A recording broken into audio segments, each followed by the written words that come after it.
Saya nak juga sebut satu dokumen yang cukup penting yang menyebabkan kita pada hari ini boleh bersatu padu. Satu dokumen yang cukup penting yang walaupun pada ketika ini banyak di kalangan kita mempertikaikannya. Saya nak sebut Sedition Act. Sedition Act ini kalau dalam bahasa Inggerisnya sedition, mungkin kita tak rasa peranan yang dimain oleh Sedition Act ini. Kerana saya kalau sedition ni sebut sebagai libel, lain-lain lah. Tapi kalau kita guna bahasa resmi Sedition Act ini ialah akta hasutan. Perkataan hasutan itu memang negatif. Tetapi sebenarnya memberi peringatan kepada kita, jangan lakukan perkara hasutan.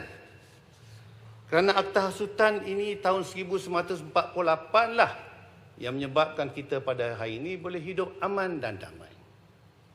Kita kena ingat, masa Inggeris menjajah kita, sebelum kita merdeka, Inggeris ni bukan bodoh, dia cerdik. Dia bukan saja menjajah Malaysia, tapi dia menjajah banyak tanah-tanah di seluruh dunia ini dan berhadapan dengan berbagai-bagai etnik kaum dan juga kaum dan juga agama.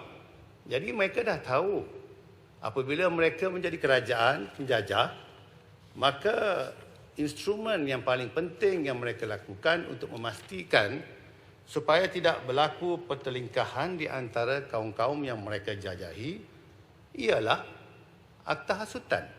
Sebab itu dia lama.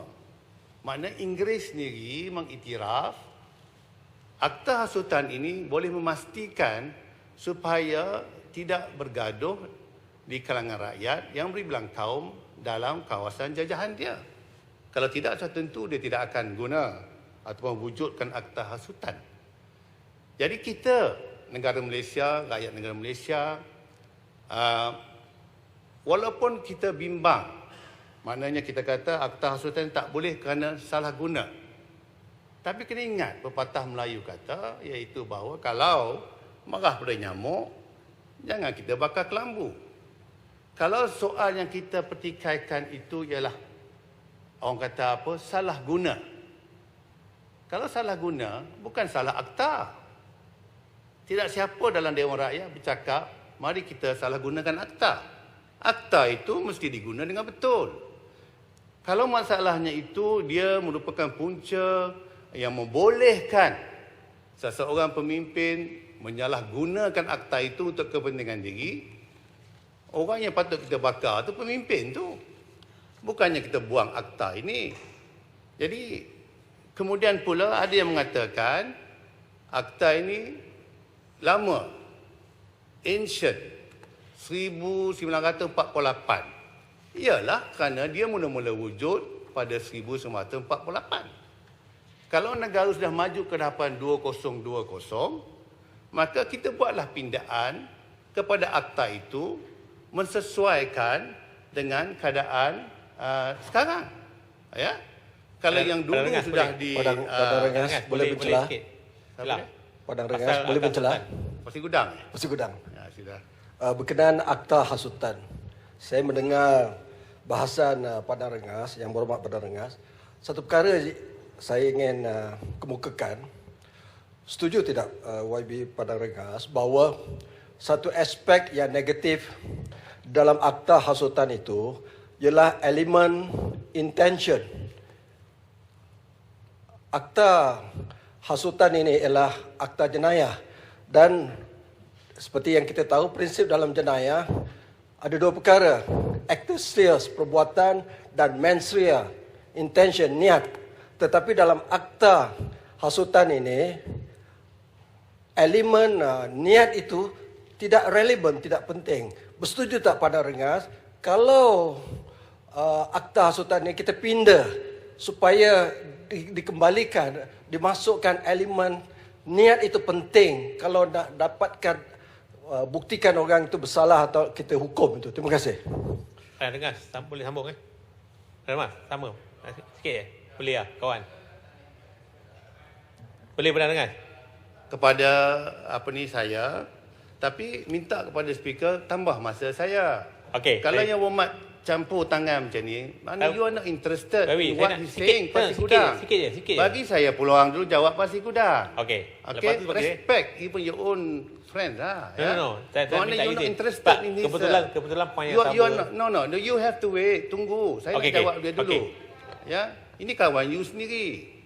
Yang Muhammad, saya setuju.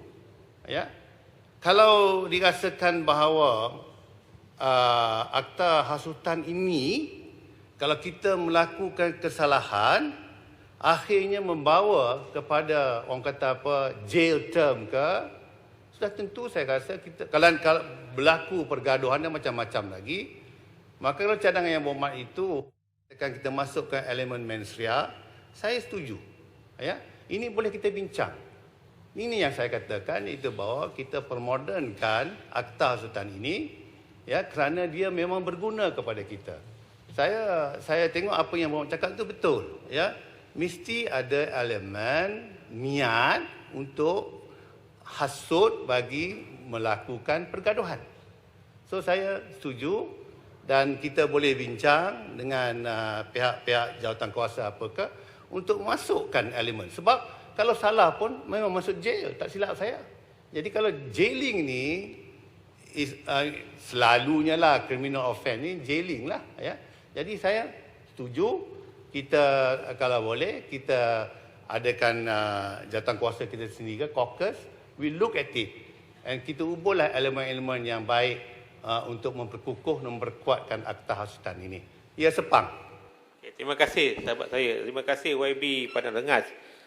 Saya sebenarnya yang berhormat yang pasal akta hasutan tu, tadi yang berhormat mengatakan bahawa ada dua aspek. Satu, undang-undang ni dia baik tapi mungkin salah guna. Yang itu saya setuju. Tapi yang berhormat setuju dengan saya, sebenarnya ada setengah-setengah undang-undang ini, orang putih kata inherently memang dah tak baik dah. Saya yang berhormat, saya bercakap tentang akta hasutan ni, saya rasa berdasarkan pengalaman lah, banyak buat kes-kes akta hasutan ini. Sebenarnya yang berhormat, akta hasutan ni banyak elemen-elemen yang sebenarnya memang tidak baiklah dari segi undang-undang.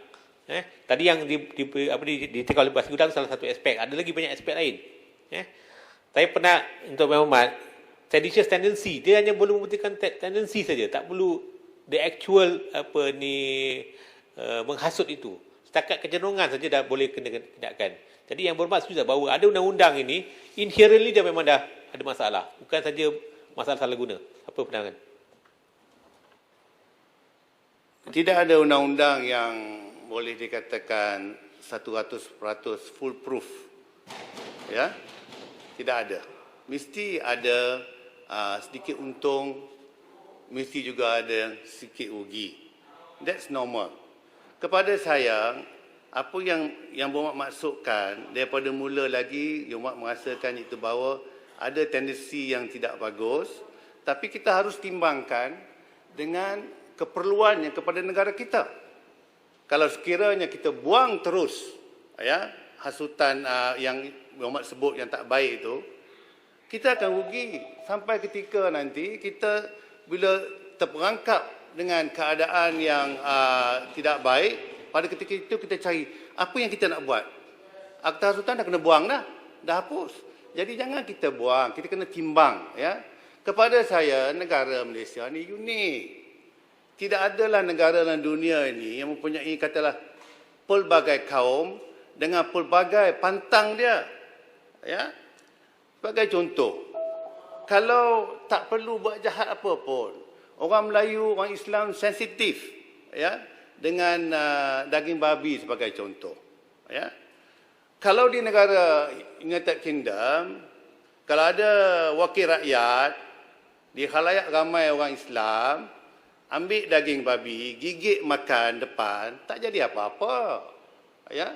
Tetapi you cuba buatlah, ambil daging babi, khalayak ramai orang Islam di depan, ambil babi, gigit makan. Itu boleh menyebabkan orang Islam marah. Ya, tapi ini boleh riot, ya. Begitu juga kita menghormati masyarakat Hindu, ya. Pada negara lain, kalau kita seekor lembu, kita sembelih tepi jalan, tak ada masalah. Lembu-lembu aku, ya, aku sembelih dia.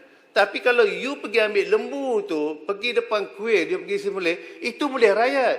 Itulah bezanya Malaysia dengan negara-negara lain. Jadi the tendency to be seditious tu pada waktu ini perlu. Sebab kerana apa? Kerana menyembelih lembu bukan kesalahan. Tetapi there's a tendency to be seditious apabila you sengaja sembelih lembu depan kuil. Atau dengan sengaja you ambil daging babi, pergi kat depan masjid, gigit depan.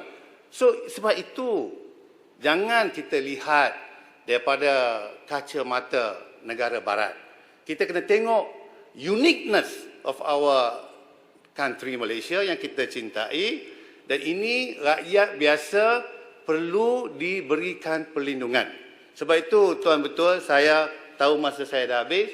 Saya ingin menyatakan di sini iaitu bahawa Akta Hasutan ini harus dipermodenkan, harus diambil kira isu tempatan dan juga mesti dipindah mengikut zaman. Tuan Yang Lebih Tua, saya menyokong.